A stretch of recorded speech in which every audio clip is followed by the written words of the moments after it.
Hali po mga kaibigan.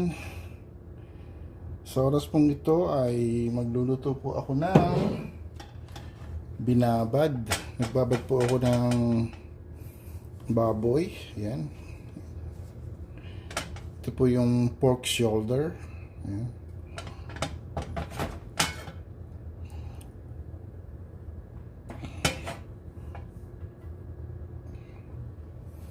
Medyo pagod po tayo ngayon at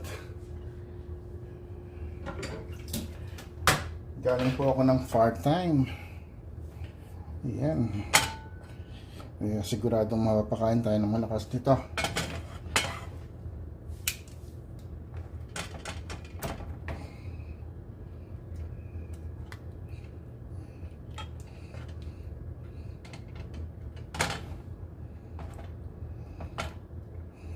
Hindi po mainit yung mantika. Gutom na ako. Gutom na ako.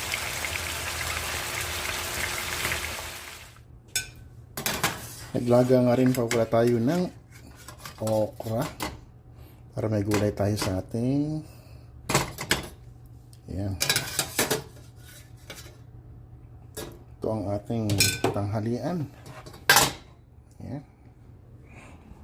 Kakain na tayo. Kakain na po tayo. So ito na yung aking niluto kanina. Nagprito tayo ng binabad. Yan, 3 piraso. And naglaga na rin tayo ng okra. At meron tayong sausawan na suka, spice vinegar with sili. Ayan. Ayan. Siyempre meron tayong siguro mga 1 cup rice or less than 1 cup rice lang to. Ngayon na naman tayong kumain ng kanin. Okay. Samahan niyo po ako. Sarap.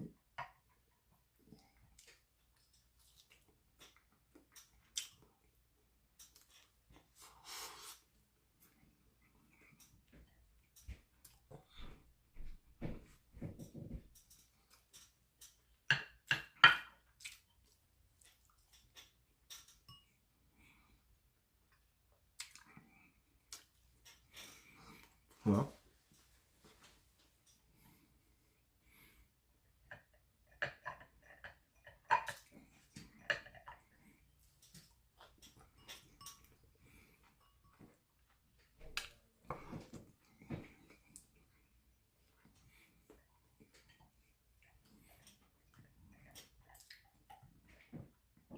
bihira na ako makapag-video eh. Kaya nakakapanibago din.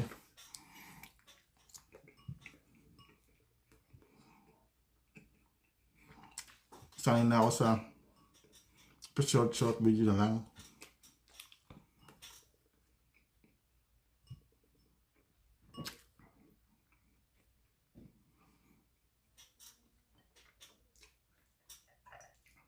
Sana magtuloy-tuloy na po itong momentum na to. Nakapag video tayo at least once a week.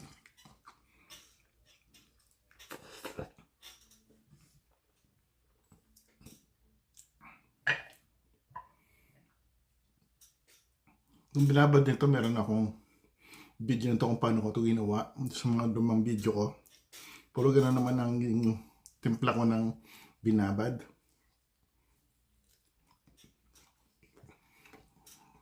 Kaya balikan nyo lang po yung aking mga lumang video para makita nyo kung paano ko siya tinimpla.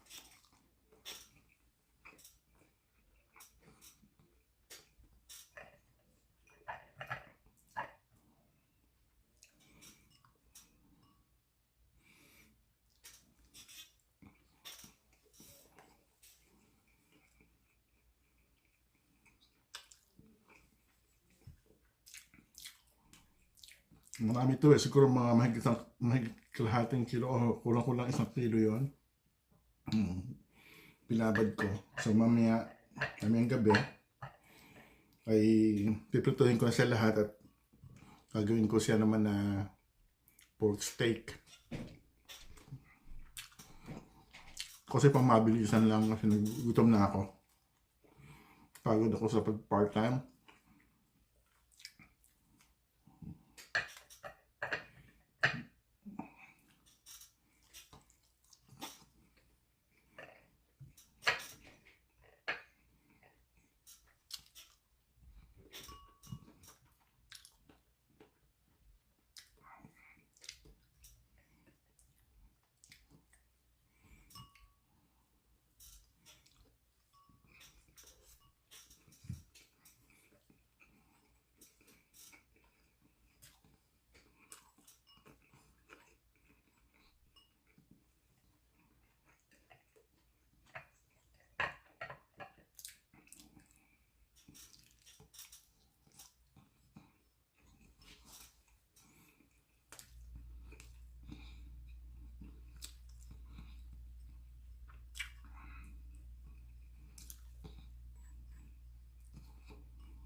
Gusto nga agad yung aking kanin.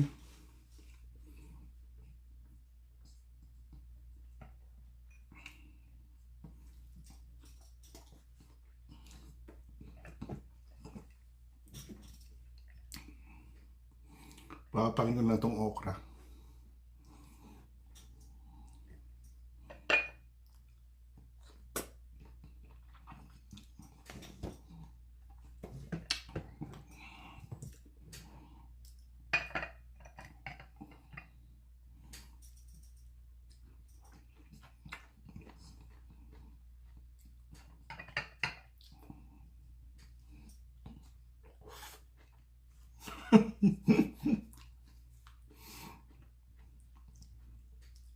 Tumutulo yung ano ng okra.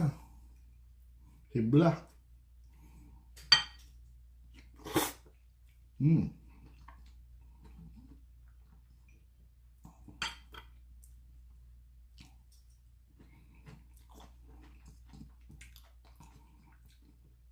Sarap yung okra, hindi naman siya.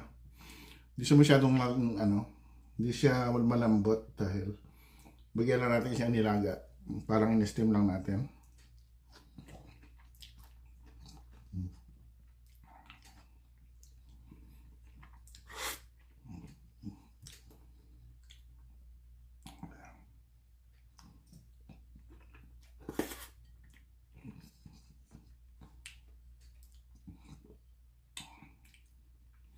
Yan, ang last. Pati yung sausawan na yung oras mamubos.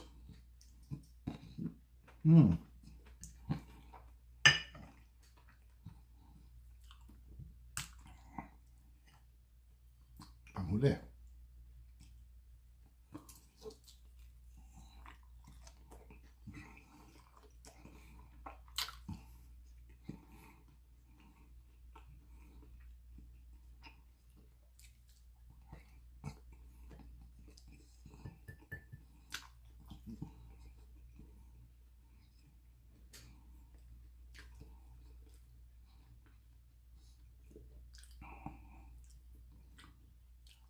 Panghuli.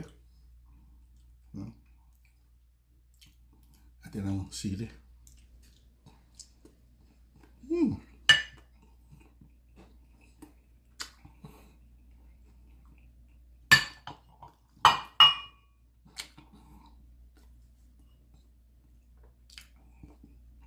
Tanggal ang pagod.